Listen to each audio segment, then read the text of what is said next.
ನಾವು ಅವರನ್ನು ಕೂಡ ಆಲೋಚನೆ ಮಾಡಬೇಕು.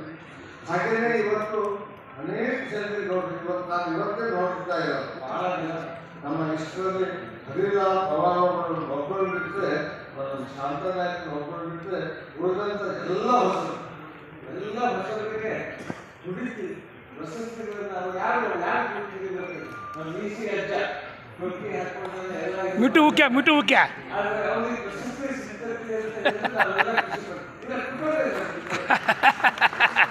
ಇವತ್ತು ಇಂಥವುಗಳನ್ನ ಗುರುತಿಸು ನಮ್ಮ ಟೀಕೆ ಚಂದ್ರಬಾಬು ಇಲ್ಲ, ಈಗ ಅದೇ ಆಗಲೇ ಬಂದು ಅವ್ರಿಗೆ ಸನ್ಮಾನ ಮಾಡಿದ್ರು ಸರ್. ಅವರು 3,000 ಕಲಾವಿದರ ಹೆಸರುಗಳನ್ನು ಸಂಗ್ರಹ ಮಾಡಿ ಒಂದು ಪುಸ್ತಕವನ್ನು ಬರೆದಿದ್ರು. ನಮ್ಮ ಬಂಜಾರ ಇದು ಅಕಾಡೆಮಿಯಿಂದ, ಬಂಜಾರ ನಿಗಮದಿಂದ ಆ ಪುಸ್ತಕವನ್ನು ಪ್ರಿಂಟ್ ಹಾಕಿದ್ರು. ಅದಕ್ಕೆ ಮತ್ತೆ ನನಗೆ ಸ್ವಲ್ಪ ತೊಂದರೆ ಆಗ್ತಿದ್ರು. ನನ್ನ ಅನುದಾನದಲ್ಲಿ 100,000 ರೂಪಾಯಿಗಳನ್ನು ಕೊಟ್ಟಿದ್ದೇನೆ. ಅದನ್ನು ಕೊಟ್ಟು ಇವತ್ತು ನಮ್ಮ ಕಲಾವಿದರು ಯಾರ್ಯಾರು ಇದ್ದಾರೆ ಅಂತ ಹೇಳಿ ನನ್ನ ಲೈಬ್ರರಿಗಳಲ್ಲಿ ಪುಸ್ತಕವನ್ನು ಕೊಡ್ತಕ್ಕಂಥ ವ್ಯವಸ್ಥೆಯನ್ನು ಕೂಡ ಇವತ್ತು ಮಾಡಿರ್ತಾರೆ. ಹಾಗೆ ಅನೇಕರು ಬಹಳಷ್ಟು ಉಳಿಸ್ಕೊಳ್ತಾರೆ, ಅವರು ದುಡ್ಡೇ ಸಿಕ್ಕದ ಸತ್ತು ಹೋಗ್ಬಿಡ್ತಾರೆ. ಅಂಥದ್ದನ್ನು ಈ ಅಕಾಡೆಮಿ ಸಂಸ್ಕೃತಿಯವರು ಇವತ್ತು ಗುರುತಿಸಿ ಅವರಿಗೆ ಪ್ರಶಸ್ತಿಗಳನ್ನು ಕೊಡ್ತಾ ಇರೋದು ತುಂಬ ಹೆಮ್ಮೆಯ ವಿಚಾರ. ಆದ್ದರಿಂದ ನಾನು ಸರ್ಕಾರಕ್ಕೆ ಅಭಿನಂದನೆಗಳನ್ನು ಸಲ್ಲಿಸ್ತೇನೆ. ಮತ್ತು ಬಂಜಾರ ಸಂಸ್ಕೃತಿ ಭಾಷೆ ಅಕಾಡೆಮಿ ಬಗ್ಗೆ ನಮ್ಮ ನಾಯಕರು ಸಾಕಷ್ಟು ಮಾತುಗಳನ್ನು ಹೇಳಿದರು. ಈಗ ಇದನ್ನು ನಮ್ಮ ಹಂಪಾರ ನಾಗರಾಜ್ ಅವರು ಈಗ ನಮ್ಮ ಹತ್ರ ಬಂದು ಮಾತನಾಡಿರೋದು. ನಮ್ಮ ಹಿಂದಿನ ಸರ್ಕಾರ ನಾನು ಮಂತ್ರಿ ಇದ್ದಂಥ ಸಂದರ್ಭದಲ್ಲಿ ಅವರು ಒಂದು ಭಾಷಾ ಅಕಾಡೆಮಿ ಅಧ್ಯಕ್ಷರನ್ನಾಗಿ ಮಾಡಿದ್ರು ಸರ್. ಭಾಷಾ ಅಕಾಡೆಮಿ ಅಧ್ಯಕ್ಷರನ್ನಾಗಿ ಮಾಡಿ ಅವರೆಲ್ಲ ಸಂಶೋಧನೆಯನ್ನು ಮಾಡಿ ಲಂಬಾಣಿ ಭಾಷೆಯು ಕೂಡ ಈ ಒಂದು ಸ್ಟೇಟ್ ಶೆಡ್ಯೂಲ್ನಲ್ಲಿ ಸೇರಬೇಕು ಅಂತಂದು ಅವರು ರೆಕಮೆಂಡ್ ಮಾಡಿದ್ದಾರೆ. ನಾನು ಡೆಪ್ಯೂಟಿ ಸ್ಪೀಕರ್ ಆಗಿ ಈಗಾಗಲೇ ಹೌಸ್ನಲ್ಲಿ ತುಳು ಮತ್ತು ಲಂಬಾಣಿ ಭಾಷೆಗಳ ಬಗ್ಗೆ ಈಗಾಗಲೇ ಚರ್ಚೆ ಆಗಿದೆ.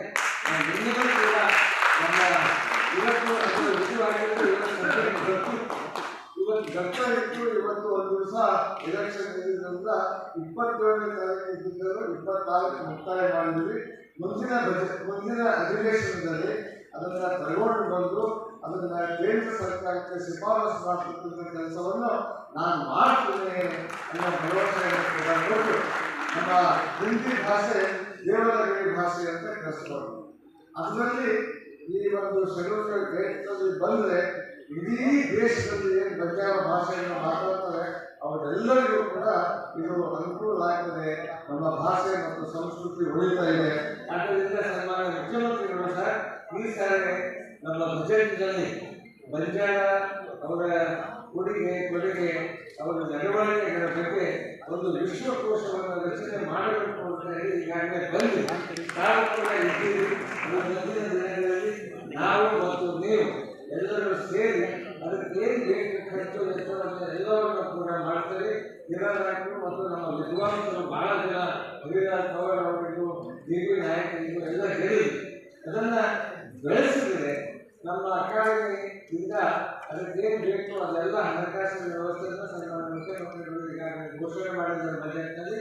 ಮುಂದಿನ ದಿನಗಳಲ್ಲಿ ವಿಶ್ವಕೋಶವನ್ನು ರಚನೆ ಮಾಡಿದಂಥ ಒಂದು ಒಳ್ಳೆಯ ನಮ್ಮ ಭಾಷೆ ಬರ್ತದೆ.